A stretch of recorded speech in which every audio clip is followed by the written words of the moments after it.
بسم اللہ الرحمن الرحیم۔ مرغابیاں، جنہیں بطخیں بھی کہتے ہیں، انسان کی طرح ان کے پاس عقل، علم اور نہ ہی ہماری طرح قرآن حدیث ہے، اور نہ ہی انہوں نے اسکولوں کالجوں میں تعلیم حاصل کی ہوتی، اور نہ ہی یہ پڑھنے کے لیے مدرسے جاتی ہیں۔ مگر ان کو ذرا غور سے دیکھیں تو جب یہ کھاتی ہیں تو ایک ساتھ مل کر کھاتی ہیں، پانی پیتی ہیں تو سب ایک جگہ مل کر پیتی ہیں، اگر کہیں جا رہی ہوں تو سب ایک دوسرے کے ساتھ ساتھ چل رہی ہوتی ہیں،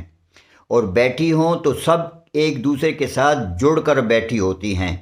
اور نہ ہی میں نے انہیں کبھی آپس میں لڑتے دیکھا ہے۔ ان کا خاندان چاہے جتنا بھی بڑا ہو، یہ سب آپس میں مل جل کر بھائی چارے کی طرح رہتی ہیں۔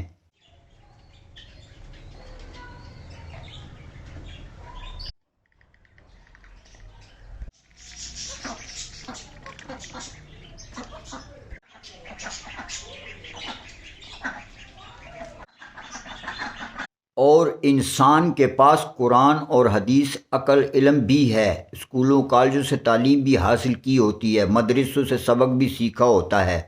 اور اشرف المخلوقات بھی ہے، مگر پھر بھی بھائی بھائی کا دشمن، چاچا بھتیجے کا دشمن، بھتیجا چاچے کا دشمن، ماموں بھانجے کا دشمن، بھانجا ماموں کا دشمن،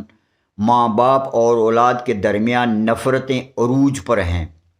ادھر مرغابیوں کی دشمن بلی ہوتی ہے، بلی مرغابیوں سے دور کھڑی ہو کر گھور گھور کر مرغابیوں کو دیکھ رہی ہوتی اور سوچتی ہے ان پر حملہ کروں کہ نہ کروں، اور مرغابیاں سب کی سب ایک آواز ہو کر شور مچا کر ایک طرف بلی کو ڈراتی ہیں تو دوسری طرف گھر والوں کو خبر کر رہی ہوتی ہیں، اس لیے مرغابیوں پر حملہ تو دور کی بات، بلی وہاں سے بھاگنے پر مجبور ہو جاتی ہے۔ اے اللہ تعالیٰ کے بندے، تمہیں قرآن اور حدیث سے یا تعلیم حاصل کرنے کے بعد بھی تیری سمجھ میں کچھ نہیں آیا تو پھر ان پرندوں سے ہی کچھ سیکھ لے۔ ایک خاندان کے اندر محبت اور بھائی چارہ مضبوط ہو تو ان میں کوئی ایک بھی چاہے کتنا ہی کمزور کیوں نہ ہو تو پھر بھی دشمن اسے نقصان پہنچانے سے پہلے 100 بار سوچتا ہے، کیونکہ یہ وہ جانتا ہے اگر میں نے اسے نقصان پہنچانے کی کوشش کی تو ان سب نے مل کر میری بینڈ بجا دینی ہے۔ اس لیے میرے بھائی، آپس میں بھی اور دوسروں کے ساتھ بھی مل جل کر رہو، اس کا فائدہ سب کو ہوتا ہے۔ خاندان میں کوئی اکیلا چاہے کتنا ہی طاقتور کیوں نہ ہو